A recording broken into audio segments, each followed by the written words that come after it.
What's up, everybody? Welcome to week number 2. I've been teaching myself piano for 14 days. We're going to go ahead and jump into that, but I also want to tell you about my 5 favorite ukulele players and the 5 ukulele players I consider to be the greatest of all time. Why don't we go ahead and break it down? Let's do it. Okay, so before we jump into my 5 favorite ukulele players, I want you to pause this video and list your 5 favorite below. If you don't know 5 famous ones, give 3, give 2. Tell me your number 1 favorite and maybe your favorite ukulele song. All right, once you've done that, let's continue with the video. All right, so why don't we go ahead and jump into my 5 favorite ukulele players. We're gonna start with number 5 on this list, Mr. Roy Schmidt.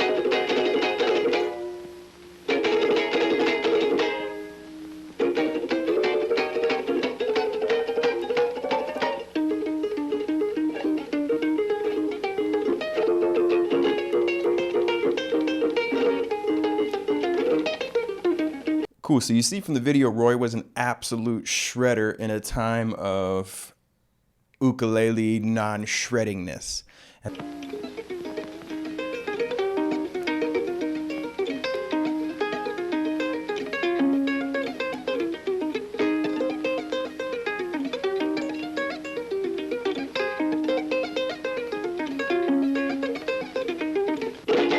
Still to this day, I don't know what this particular move is. At that time, he was kind of the first person to show the capability of this little instrument and the jumping flea on a national scale, on a popular scale.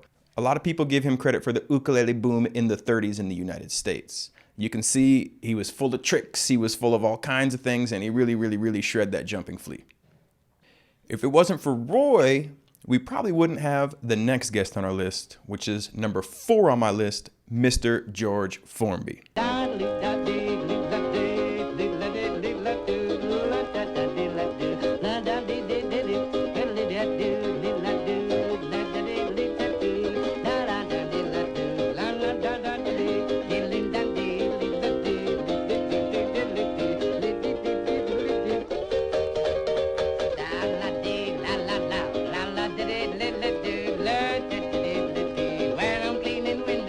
Love the concept of when I'm cleaning windows. The things you see when you're cleaning windows, it's a very humorous idea.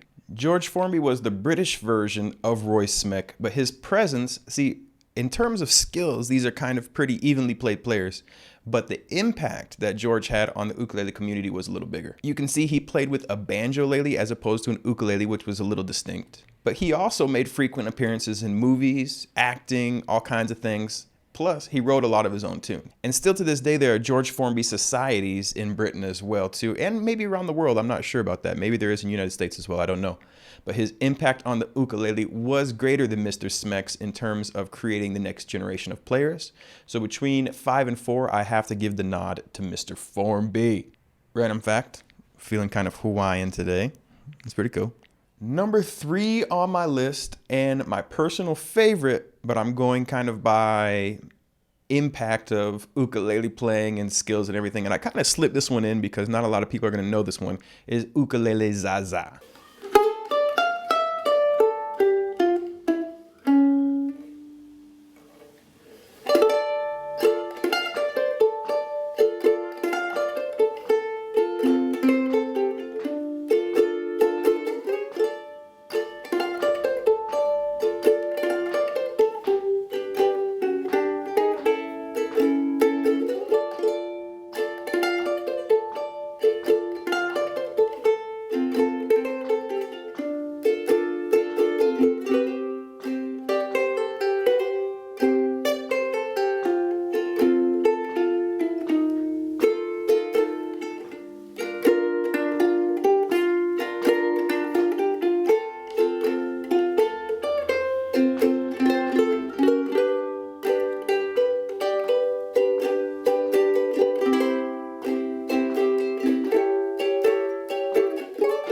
His precision, his tone, when I hear him play the ukulele, to me it sounds absolutely 100% perfect. I just can't believe how good it is. It blows me away. The first time I saw him play was at the Southern Ukulele Festival in England, and I knew in that moment kind of that is how I want to play ukulele. When I saw him play, I said, that is the way the instrument is supposed to sound. At the time I was playing a concert, I was thinking about buying a tenor, But after that, I became obsessed with soprano, ukulele, chord melody, and just kind of rearranging these old jazz standards in these beautiful tunes.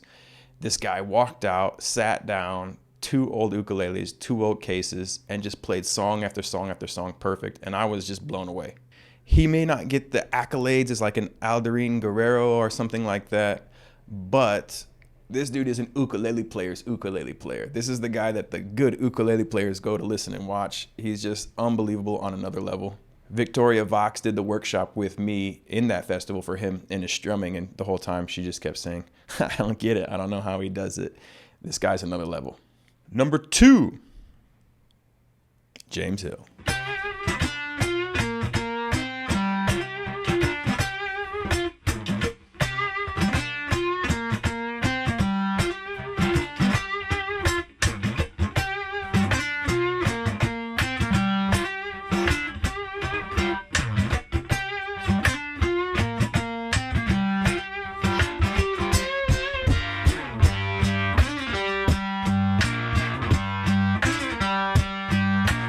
In terms of creativity, this guy's probably number 1. That video that we just touched on, the Voodoo Child, I watched it maybe 1,000 times, and that's not exaggerating. I like to show that one to people when I want to show them the power of the ukulele. And this is my expression, dude. James, how do you do it, man? And the chopstick video, if you see him break it down with the chopstick and the bass, I've never seen someone approach the ukulele in a more creative manner than this guy does. Without a doubt, he's number 1 in that aspect. But his traditional playing, his solo playing with the cello, all these things are really, really, really impressive as well. He's something else. And you got to tip your hat to his playing ability, his versatility, his teaching ability, and his creativity is just off the charts. Okay, before we jump into number 1, I want to give some honorable mentions. I would like to give an honorable mention to Iz. Now, Iz wasn't the most technical ukulele player. I've never heard him shred. If there are videos of him out there shredding, let me know. But his cover of Somewhere Over the Rainbow made the ukulele popular again, made it approachable again. All of this doesn't exist if he doesn't do that song. If the ukulele is seen as a joke, people aren't buying it, and we can't really do what we do. This microphone stand's a little uncomfortable. Sorry. So I'm kind of doing the video like this today. So if it's not for him, we can't do what we do. I appreciate him. I appreciate that song, and I appreciate everything he gave to the ukulele community. In that same reason, honorable mention, I'm going to give a shout out to Grace Vanderwall. Now, again, Grace Vanderwall, I've never seen her do anything on the ukulele that's necessarily that impressive. In terms of playing, but her songwriting ability, her singing, her ability to create a song is very, very impressive. And she inspired literally millions and millions of young girls to say, hey, I can pick up an ukulele, I can learn some chords, and I can use my voice to get my opinion out, to get my feelings out in a very healthy way. So what she gave to the ukulele community as well is extremely valuable and deserves an honorable mention. One more honorable mention is Kimo Hussey. This dude is a legend. And if I ever get to Hawaii, and if you're watching this, Kimo, man, dude, I love what you do. And I would love to sit down and have you on TenThumbs and talk about the ukulele, talk about what it means to you, you're approaching it, how you play it, because that finger picking thumb strum while you play the melody technique is just out of control. Another super talented guy. All right, but now we're into number 1. You probably guessed it. The GOAT, the greatest of all time, is Mr. Jake.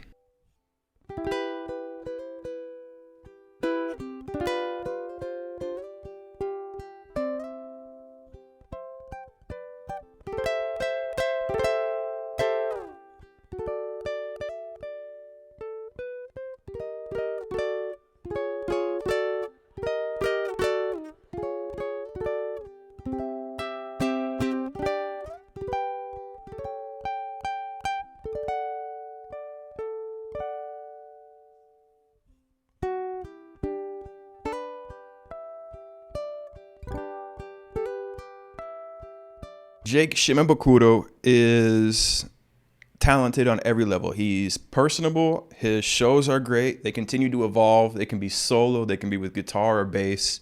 His ability to arrange a song is tremendous. And you don't have to look any further than what he did with Bohemian Rhapsody.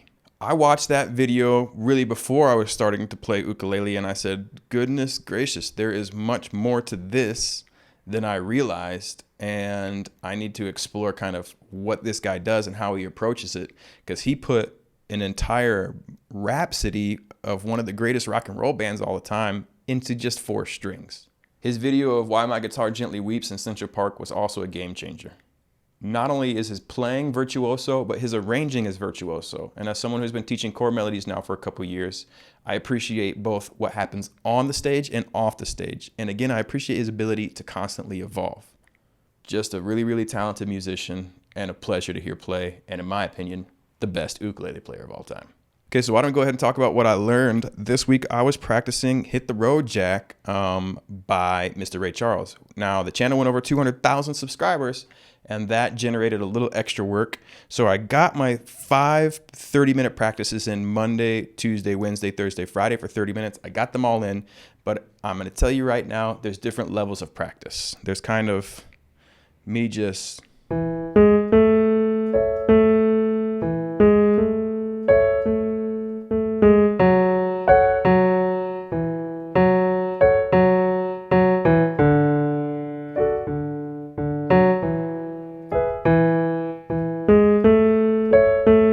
going through like that and not really pushing myself and learning anything new. And there is focused, intense metronome, drums playing other elements.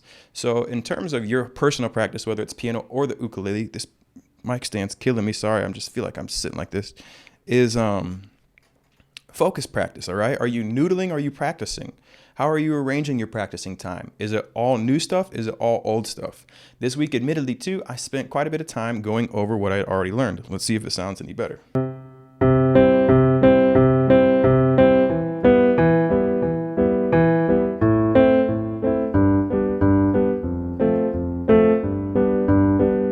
I got cables going on over here. I got everything flying around. This isn't the ideal scenario. I feel like I was playing better during this week. Maybe you disagree. Maybe you think that's where that's at. But this isn't the most comfortable setup, so I'm going to try to explore this during the week as well. It's maybe next week we'll be in a different location where I can show you my skills a little more. But one thing that I was practicing this week too, and admittedly I wasn't working that much with YouTube, I wasn't working with Simply Piano, I was exploring ideas that I knew from other instruments. The way I learned ukulele was by passing my guitar information on. So I kind of tried it this week, and this is what I was able to come up with. Okay, so this week I was more or less experimenting kind of with things that I knew from other instruments and applying it to the piano and trying to, in that sense, teach myself. Now I'm teaching myself from another instrument that I've learned, from another instrument that was taught to me on YouTube. So this whole teach yourself thing, no one really learns in a vacuum.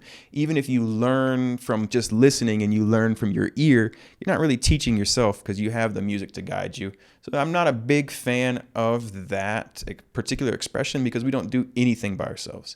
If you hear TenThumbs, I say we all the time. I shoot the video, I learn the song, I arrange it, I publish it, I do everything. But why do I say we? Because I didn't create Google, I didn't create the platform, I didn't create coding, I didn't create the algorithm. Those are all things that I had nothing to do with but directly benefit TenThumbs. So in general, teaching yourself, I'm not a big fan of. And the pronoun I in general, to be totally honest, I'm not a huge fan of. I'm a bigger fan of we.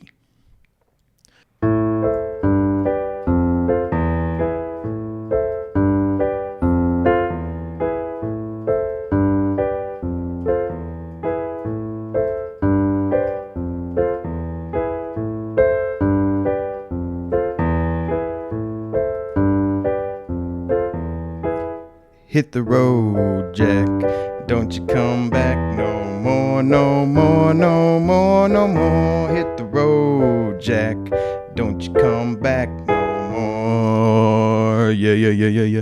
So one other thing that I was trying to experiment with was playing and singing at the same time. That's a whole nother league. Mad props to you piano players. Every single time I play this piano, I'm just more impressed by what you all do because I'm not having a very easy go of this, to be honest, but I'm able to incorporate both hands and the voice at some level now, which I think is a pretty big victory. All right. So also what I was previously working on, I tried to iron it out a little more. It sounds a little more like this.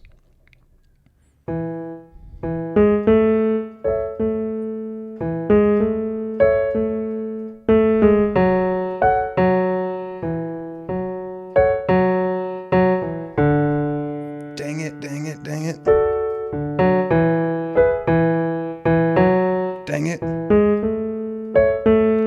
Yikes. It's still better than it was a week ago.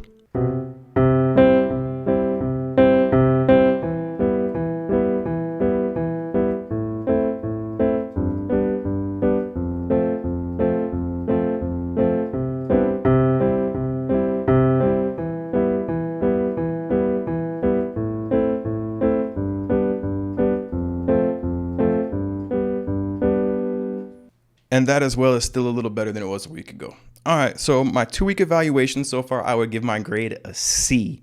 This last week was not as strong as I wanted, so I'm going to set goals for this week, specifically to this week, to hopefully in a week, say a week, 1 million more times, week, and I'll be a little further along. So I'm going to take the Count on Me from Bruno Mars, and I'm going to learn the chorus, the bridge, all the pieces, and have that song complete. Goal 1. Goal 2, Stand By Me fluently. Goal 3, to be able to play Hit the Jack and kind of sing it a little bit.